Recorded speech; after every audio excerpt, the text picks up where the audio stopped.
Hello friends, welcome to pro talent and I am Nitin Parmar. My dear students, आप सबका स्वागत है on this pro talent channel on daily current affair module. Daily current affair module is going to be very useful to all examinations, whether it is a direct CLAT GK related exam or there are interview related questions which are coming in CAT or IIM IPM. So therefore this is going to be very useful to you. Don't miss out to take notes. Enrich your learning by reading these topics in your newspapers.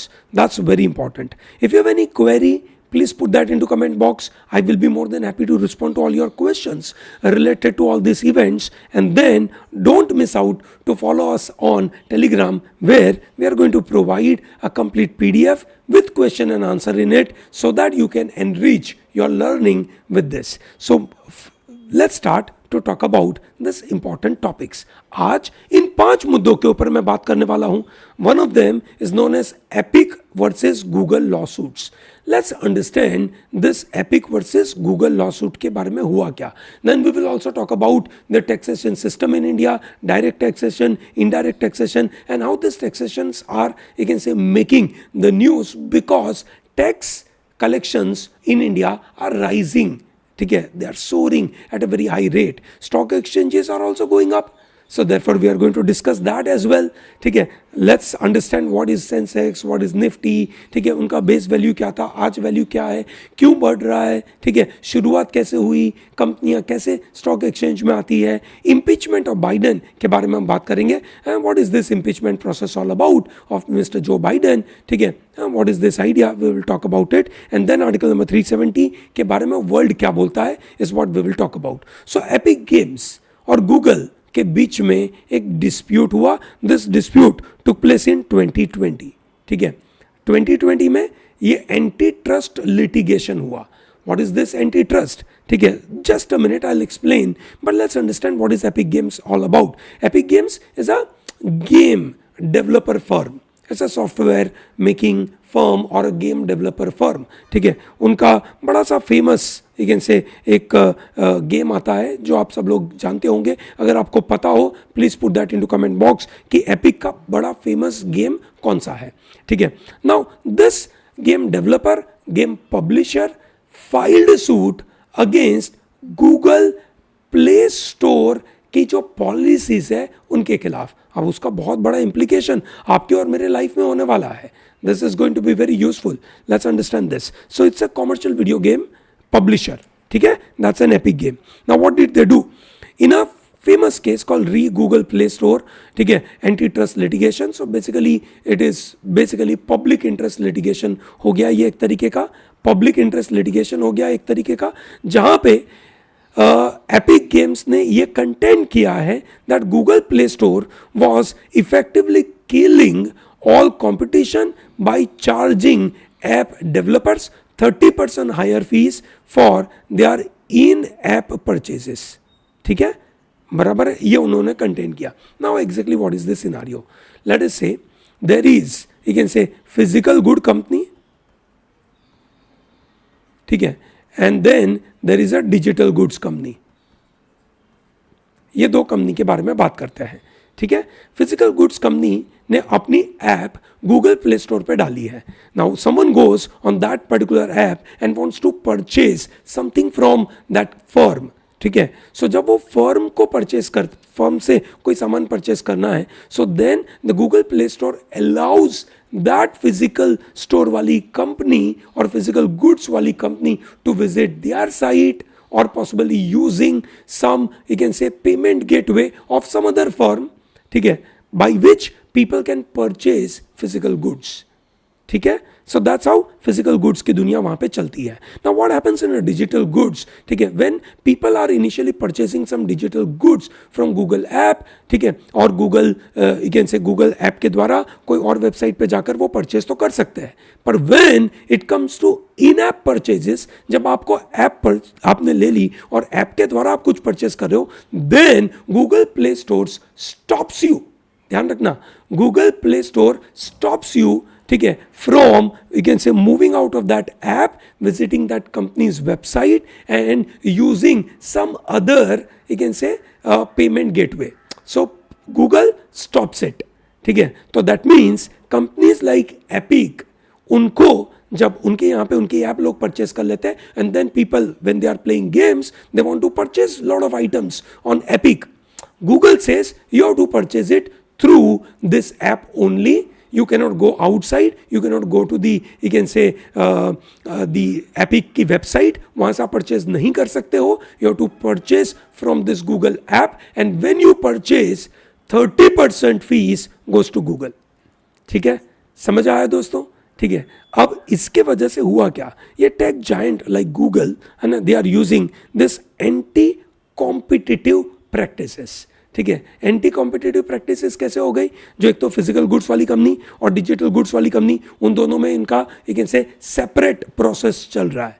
ठीक है, so thereby the digital goods company are not able to compete with the physical goods company because the cost goes up for them. That's one reason. सही बात है. Another point, ठीक है, जो play store का जो पूरा you can से उन्होंने इकोसिस्टम बना के रखा है, उस प्ले स्टोर के इकोसिस्टम के अंदर अगर डेवलपर ने कुछ अच्छी चीज़ें डेवलप करी है, सो उनकी अर्निंग में से उनको गूगल को बहुत सारा पैसा देना पड़ रहा है. ठीक है, so thereby this Epic ने कहा कि भैया आप ये जो काम कर रहे हो, ठीक है, वो एंटी कॉम्पिटिटिव है. एपिक ने कोशिश करी कि गूगल जो फीस चार्ज करता था उसको बाईपास करने की कोशिश करी, और वो जब बाईपास किया तो गूगल ने एपिक को यू कैन से बैन कर दिया. एपिक का जो फोर्टनाइट करके बड़ा फेमस वीडियो गेम था, ठीक है, उसमें लोग जब परचेस करते थे उसमें से जो भी उनको परचेस करना था तो वो उन्होंने बाईपास कर दिया गूगल ऐप का पूरा सिस्टम, तो गूगल ने उनको बैन कर दिया, जिसकी वजह से ये लॉसूट आया. समझ में आया दोस्तों? ग्रेट. ठीक है, सो आज की तारीख में Google takes a cut on each digital purchase through Play Store on Android. ठीक है, although the overall revenue from this transactions may be less for total Google का टोटल अर्निंग जो टोटल सेल्स है उनमें से ये बहुत कम है, पर ये हाई मार्जिन वाला प्रोडक्ट है गूगल के लिए. सो गूगल जो काम कर रहा है वो क्या एंटी ट्रस्ट लिटिगेशन में बैठेगा? The answer is yes. Now what is the meaning of anti trust? कि आप एक तरीके से जो आपके कस्टमर्स हैं उन कस्टमर्स के ट्रस्ट को आप से पूरा का पूरा तोड़ रहे हैं, उनका मिसयूज कर रहे हैं और उनको फोर्स कर रहे हैं गलत प्रैक्टिसेस फॉलो करने के लिए. तो ये केस पहुंचा ज्यूरी के पास. ज्यूरी ने से 9 मेंबर की ज्यूरी बैठी थी, उन्होंने यूनिनिमसली ये डिसाइड किया कि एपिक गेम्स के जो 11 क्वेश्चंस हैं, ठीक है, जिसके द्वारा गूगल के ऊपर एंटी ट्रस्ट लिटिगेशन आया, उसमें epic games is right and Google is wrong. So that means jury found that Google acquired and maintained monopoly over the Android app distribution market. So they have monopoly. Remember, these tech giants are not allowed to have monopoly in their field. In fact, nobody is allowed to have a monopoly in their field because then that is against the consumer. And that's the reason why this, you can say, digital services transactions, ठीक है, are coming through Google, are following under the monopoly related scenario, and that is created trouble. ठीक है, so what are the implications on this? Implication की वजह से, इसकी वजह से होगा क्या? Epic Games may possibly have a chance to submit a court filing, and that may create an impact of around 10 billion annual revenue जो Google को होता है ऐप सेल्स के द्वारा, उसमें शायद दिक्कत हो सकती है. ठीक है, more and more important part is कि भैया जितने भी ऐसे कंपनीज है जो ऐप के द्वारा काम करते हैं, गूगल ऐप के द्वारा काम करते हैं, ये मोनोपोली बिजनेस जो गूगल लेकर चलता है वो एक तरीके से टूट जाएगा. तो बहुत सारे बिजनेसेस को फायदा होगा, not immediately but in the next 2 to 3 years. And 2 साल पहले ऐसा ही सिमिलर केस एपिक गेम्स का हुआ था एप्पल के साथ.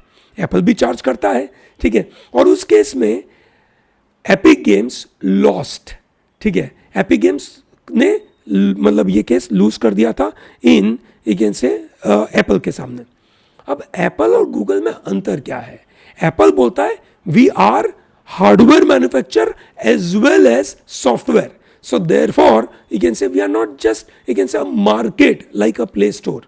We are, you can say the manufacturer on our own. So when we are charging this kind of money from the developer, ठीक है, and from the consumer, we are fine. And the court ने भी यही ruling दिया था, ठीक है, court ने भी इसी बात को रूल दिया था, ठीक है. इंडिया में क्या बात हुई है? इंडिया में जो कंपटीशन की एक रेगुलेटरी बॉडी है जिसका नाम है competition commission of India. Remember this, competition commission of India Bharat में कोई भी इंडस्ट्री में एक फेयर कंपटीशन मेंटेन रहे उसके बारे में ध्यान देती है, मोनोपोली क्रिएट ना हो उसको रोकने के लिए कोशिश करती है. और लास्ट ईयर सीसीआई ने गूगल को कहा कि आपने anti competitive product, anti competitive method adopt करते हो, इसकी वजह से यू विल हैव टू पे 1000 करोड़ का फाइन, ठीक है, for anti competitive practices. Basically ऐसा होता था कि जितने भी मैन्युफैक्चरर होते थे फ़ोन के, वो फोर्सफुली उनको एंड्रॉयड के साथ गूगल के ही सभी प्रोडक्ट्स कंपल्सरी डाउनलोडेड फॉर्मेट में उनको देने होते थे. ये सब वो देते थे, तभी तो गूगल अपना एंड्रॉयड सर्विस उनको देता था, ठीक है, कि भाई आपको जीमेल कंपल्सरी डाउनलोड करके देना है, ठीक है, आपको जो भी गूगल की प्रोडक्ट्स है सब वहाँ पे डाउनलोड करके देनी है, ठीक है. So this you can say has happen in India. Okay, this has happen in India. June में गूगल ने सुप्रीम कोर्ट में मूव किया था और देखते हैं इसका क्या सिनारियो क्रिएट होता है. So this are the legal issues coming from the digital world and this monopolies are getting created. आपने न्यूज़ सुनी होगी दैट इंडिया का net direct tax receipts rise by 23.4% by November 30, 2023. Very important news you might have heard. दोस्तों, this is second topic we are going to discuss here called taxation in India. ठीक है, भारत का direct tax receipt has risen compared to last year by 23.4%. Quarter % से grow करना, that's a good thing for a government. So what is tax? We all know tax is a compulsory financial levy imposed by government of the respective country on individual as well as on businesses to raise revenue for public expenditure like infrastructure development, social welfare program, defense, administrative purpose के लिए जो पैसा चाहिए सरकार को चलाने के लिए, वो पैसा टैक्स के द्वारा कलेक्ट किया जाता है. दोस्तों, what are the purpose of taxation? Tax का पर्पस क्या है? पहला purpose for the allocation of resources. ठीक है, जो टैक्सेस होते हैं, ठीक है, this money which is directing towards developing resources. ठीक है, कि भाई किस तरीके का education, health care, infrastructure related can say resources देश के लिए बनाने हैं. कभी कभार इसका यूज होता है distribution of can say income. अगर कोई ज़्यादा इनकम कमा रहा है तो उससे ज़्यादा टैक्स लेना चाहिए और वो पैसा लेकर जो पुअर लोग हैं उनके लिए डेवलपमेंट होना चाहिए. Yes or no? So this is known as distribution of income. Taxes can be used to redistribute income from wealthier individuals and businesses to lower income groups through various policies. ठीक है ना, उनके लिए welfare scheme लेकर आना, education system बनाना, ये सब अलग अलग रास्तों के द्वारा उनको बेनिफिट देना. And then another we can say way is to control the inflation. Taxes can be used to control the inflation. You remember, inflation control can also take place through monetary policy. Yes or no? उसके द्वारा भी होता है. So thereby, when they increase tax, they are able to control demand. Lower the tax, people are ready to spend more. Higher the tax, people are ready to spend low amount. So thereby, inflation control करने के लिए भी इसका बड़ा use होता है. So in general purpose of taxation are 3. 1, allocation of resources, कि कहाँ कहाँ पे लोगों के लिए भला करना चाहिए. Number 2, distribution of income, wealthier person से पैसा अगेन से पुअर लोगों के पास पहुंचना चाहिए ताकि एक इक्वल सोसाइटी बन सके एंड इन्फ्लेशन कंट्रोल करने के बारे में बात है. Now what are the types of taxation? 2 types of taxation are available. One is direct tax, other is indirect tax. What are the direct tax? The burden of paying direct tax falls directly on the taxpayer. For example, let us say you are a taxpayer. You will have to directly pay money to government directly, just like your income tax, corporate tax. So if you are having income, you have to pay income tax directly to the government. That's a direct tax. What is indirect tax? Indirect tax are basically those kind of taxes वहां पे जो burden of paying taxes doesn't fall directly on the taxpayer. So for example, let's say you have to pay GST, but you are not paying directly to the government. You pay GST to some shop owner.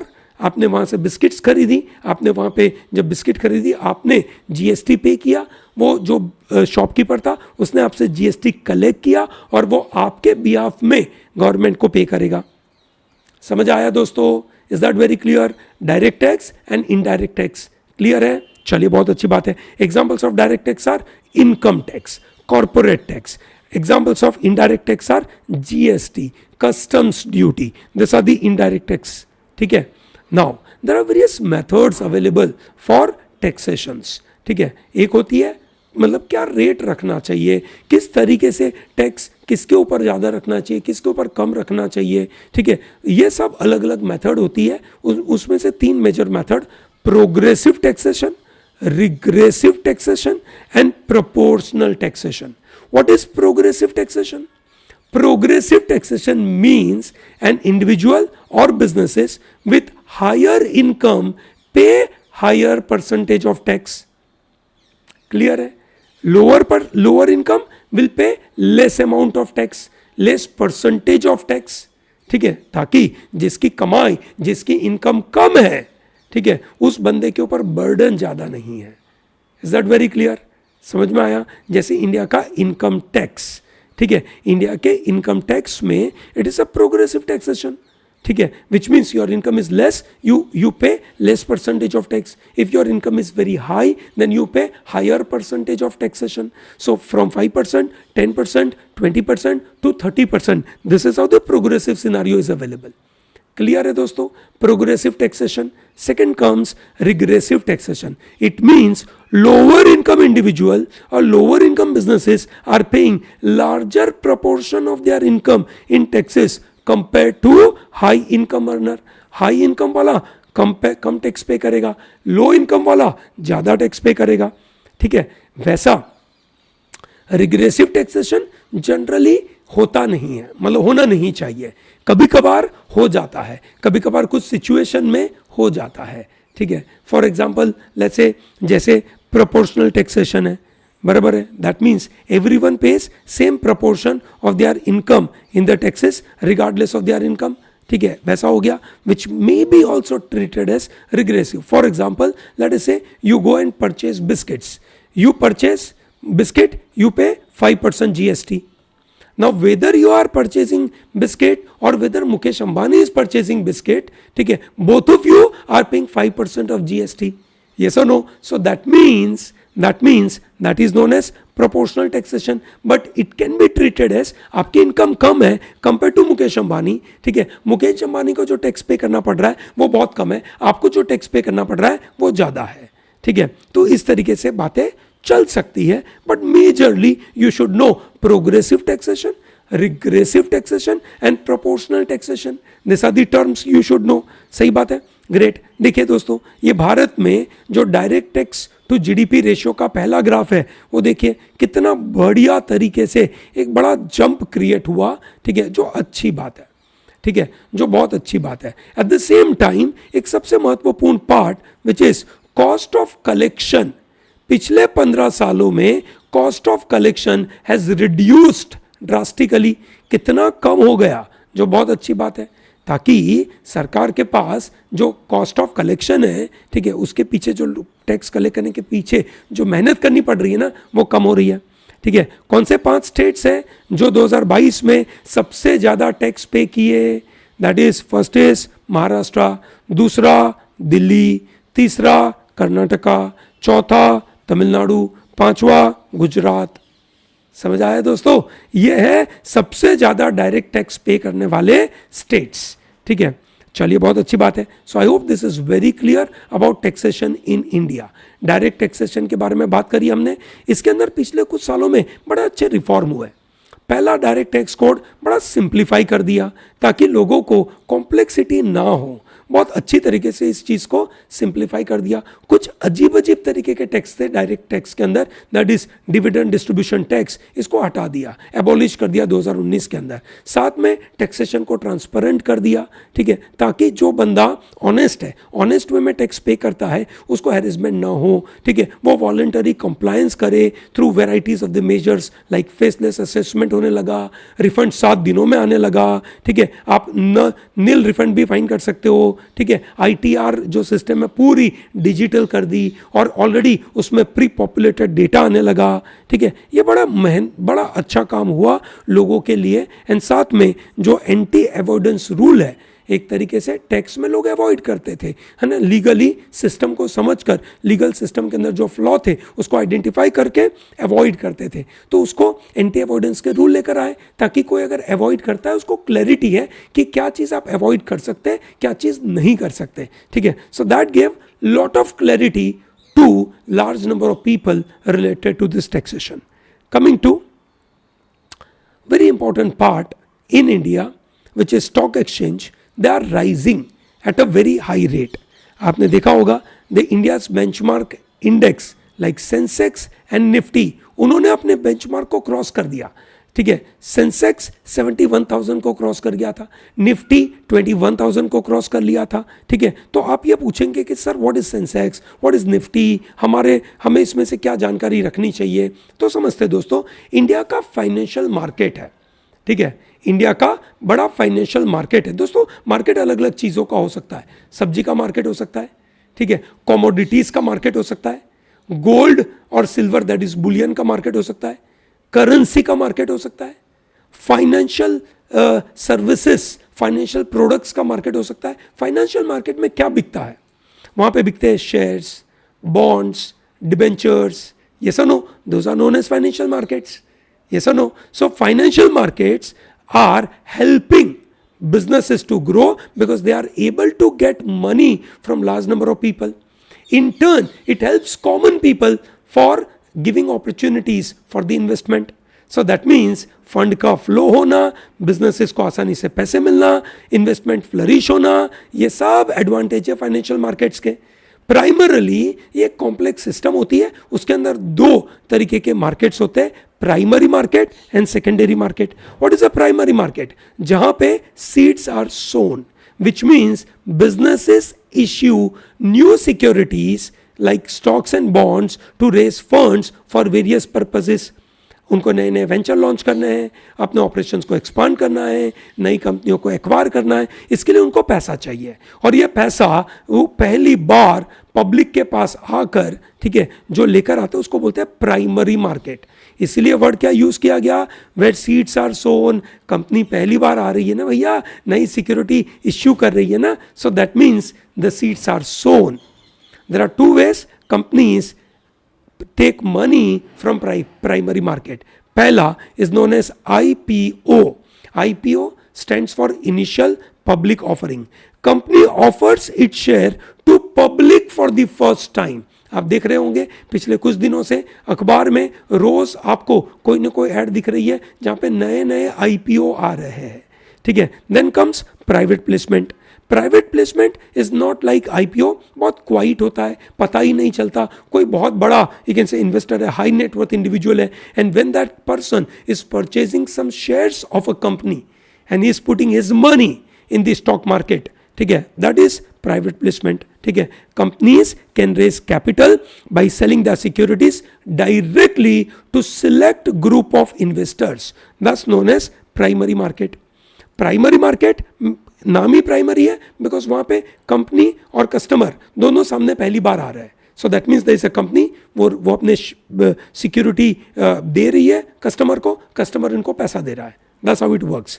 Secondary market जहां पे seeds blossom grow होते हैं, ठीक है, company बड़ी बड़ी बनती है, ठीक है, जहां पे जो कंपनीज के शेयर्स है ना वो ट्रेड होते हैं, ठीक है, ट्रेड होते हैं, लोग ट्रेड करते हैं। आपके पास कोई कंपनी का शेयर है, मेरे पास कोई कंपनी का शेयर है, मुझे आपके पास जो कंपनी का शेयर है वो परचेस करना है, ठीक है। मैं क्यों परचेस करने आऊंगा? क्योंकि मुझे लगता है कि कंपनी बहुत अच्छा कर रही है, so I would like to purchase at a higher rate, ठीक है। और you want to sell because you think company is not doing well, could be anything. So that means ये एक बाजार बन जाता है जहाँ पे स्टॉक्स बॉन्ड्स, ठीक है ना, अपने हैंड्स चेंज करते हैं, प्राइस फ्लक्चुएट होती है, fortunes are made, fortunes are lost. आपने देखा होगा जब सेंसेक्स 71,000 क्रॉस कर गया, सो बहुत सारे लोगों के पैसे बड़े बन गए. ठीक है, जब कोरोना आया था मार्केट एकदम गिर गया था, फिर धीरे धीरे धीरे धीरे धीरे वो बढ़ा. जब मार्केट गिरता है विच मीन्स शेयर की प्राइसेस नीचे होती है. मार्केट गिरने का मतलब क्या है? शेयर प्राइस नीचे होती है. So I hope it is very clear. So secondary market में की प्लेयर कौन है? कौन बड़े बड़े प्लेयर है? पहला प्लेयर है stock exchanges. Stock exchanges like Bombay stock exchange, this national stock exchange in India. ठीक है, बाहर देखेंगे आप तो आपको मिलेगा डॉ जोन्स, नास्डेक, है ना, निकी, है ना, ये अलग अलग तरीके के आपको स्टॉक एक्सचेंजेस मिलेंगे. ये प्लेटफॉर्म होते हैं जहां पे लोग आकर अपने शेयर खरीद बेच सकते हैं directly between consumers. Not company is not coming into the picture. आपके पास शेयर है, मेरे पास शेयर है, मुझे आपको कोई अपने शेयर बेचने हैं, आपको आपके शेयर मेरे को बेचने हैं. So that is you can say stock exchanges. Second player is investor. People like you and me, we are investors. There are some seasoned investors, है ना, like Warren Buffett, ठीक है, या बिजन Daruwalla. There are a lot of people who are wonderful investors. So individuals, institutions are also investors. And then ये लोग गलत काम ना कर ले, इसकी वजह से आता है रेगुलेटर. इंडिया में रेगुलेटर है सेबी, जिसका फुल फॉर्म है securities exchange board of India. उनके हेड है माधवी पुरीबुच. ठीक है, सो ये उनके मतलब हेड है, दैट इज सेबी. क्लियर है? चलिए बढ़िया. सो सेबी का बड़ा इंपॉर्टेंट काम है कि गलत काम नहीं होना चाहिए, रेगुलेट करना, ताकि लोगों के पास इंफॉर्मेशन सही समय पे आ सके.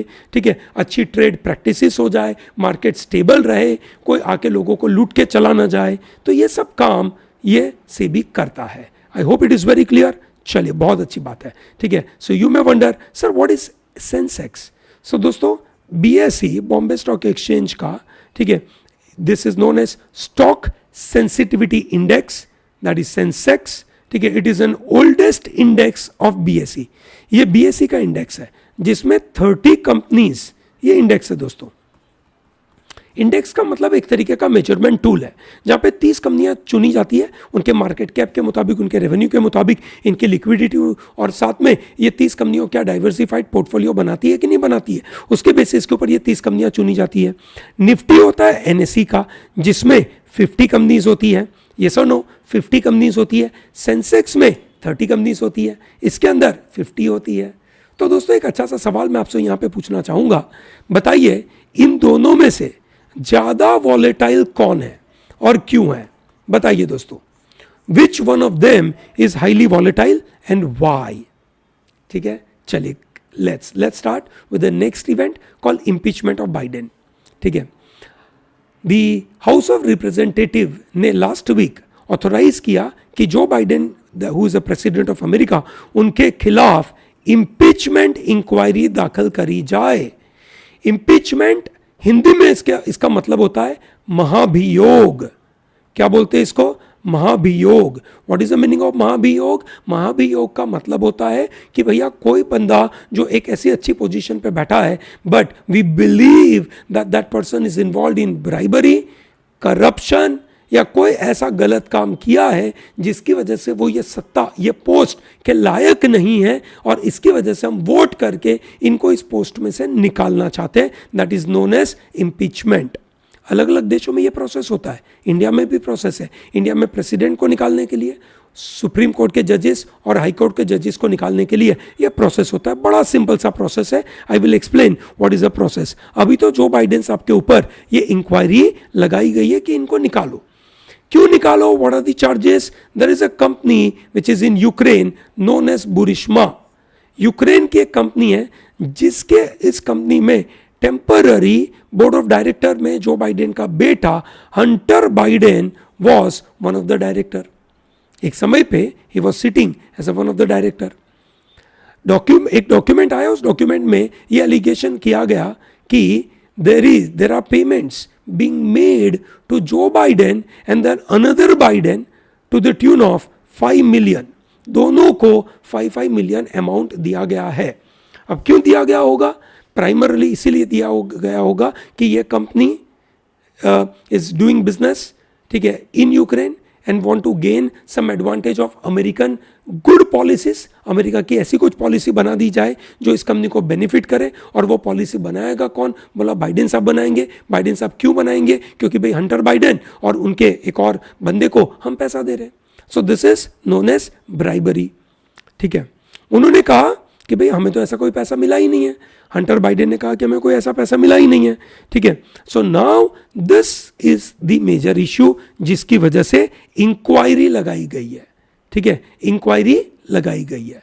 दोस्तों, किस तरीके से इंपीचमेंट प्रोसेस होता है, ठीक है। एक कमेटी बिठाई जाती है, कमेटी इन्वेस्टिगेट करती है, कमेटी को लगता है कि सफिशिएंट एविडेंस नहीं है तो उस इंक्वायरी को निकाल देते हैं और president remains in the office. अगर उनको लगता है कि हाँ सफिशिएंट एविडेंस है, then it goes to the vote. House का वोट लिया जाता है। अगर हाउस का वोट मेजोरिटी आया, कैसा आया? मेजोरिटी आया तो प्रेसिडेंट इज इम्पीच्ड। माइनॉरिटी आया, लेस देन मेजोरिटी आया तो president doesn't get removed. Clear है? Is that very clear? ये प्रोसेस है इम्पीचमेंट का। इंडिया में भी इम्पीचमेंट का सिमिलर प्रोसेस है। इंडिया में इम्पीचमेंट के चार्जेस अगेंस्ट प्रेसिडेंट और सुप्रीम कोर्ट के जज और हाई कोर्ट के जज के लिए ये प्रोसेस इनिशिएट किया जाता है in either house of the parliament, whether it is Lok Sabha और राज्यसभा, दोनों में से कहीं से भी मतलब इंट्रोड्यूस किया जाता है। और मानो लोकसभा में ये चार्जेस लगाए गए तो then this charges has to be signed by 1/4 of the member of the you can say Lok Sabha within 14 days of the within that 14 days notice is given to the president, और बाद में एक रिजोल्यूशन मूव किया जाता है और उस resolution में 2/3 member of Lok Sabha must sign it, approve it, और वो अप्रूवल होने के बाद राज्यसभा में जाएगा, राज्यसभा इन्वेस्टिगेट करेगी, राज्यसभा भी रिजोल्यूशन पास करेगी विथ 2/3 मेजोरिटी, तो जाकर प्रेसिडेंट स्टैंड्स इम्पीच्ड। इसमें से कोई भी स्टेप में अगर ये मतलब नंबर कंप्लीट हुए नहीं है तो प्रेसिडेंट डजंट गेट इम्पीच्ड। तो भारत में अभी तक प्रेसिडेंट कभी भी इम्पीच हुए नहीं है। Is that clear? Very good, ठीक है। सो दोस्तों, एक और मॉड्यूल आर्टिकल 370 रह चुका है, ठीक है। उसके बारे में मैं क्विकली बता दूं। आर्टिकल 370 के बारे में अलग अलग देशों ने अलग अलग रिएक्शन किया। चाइना बोलता है कि ये क्या कर रहे हो आप, यूनिलैटरली आप लद्दाख वाले रीजन को यूनियन टेरिटरी आप बोल रहे हो, ठीक है। We are not okay with it, we are still believe that it is our part. Pakistan said you are doing unilaterally, legally आपका कोई तरीका ही नहीं है ऐसा करने का, आप नहीं कर सकते, ठीक है। हमने ये पूरे प्रोसेस को लीगली किया है, पार्लियामेंट के द्वारा इसको पास किया है। बाद में क्या हमने सही तरीके से पास किया या नहीं, तो वो सुप्रीम कोर्ट ने उसको अप्रूव कर दिया है। So that means nothing wrong has been done by us. बोलने वाले बोलते रहेंगे, हमें उसके बारे में चिंता का कोई विषय नहीं है, ठीक है, हमें चिंता नहीं करनी है। चलिए, great. So I hope this module is comfortable, आपको मजा आया होगा। अगर आपको ये मॉड्यूल पसंद आया है, वीडियो को लाइक करिए, ठीक है, पसंद आया तो ही लाइक करिएगा, ठीक है। चैनल को सब्सक्राइब करिए, tell to large number of people to be part of pro talent. Okay, thank you very much for joining with me and don't miss out to come to this regular daily current affair module by Pro Talent. All the best.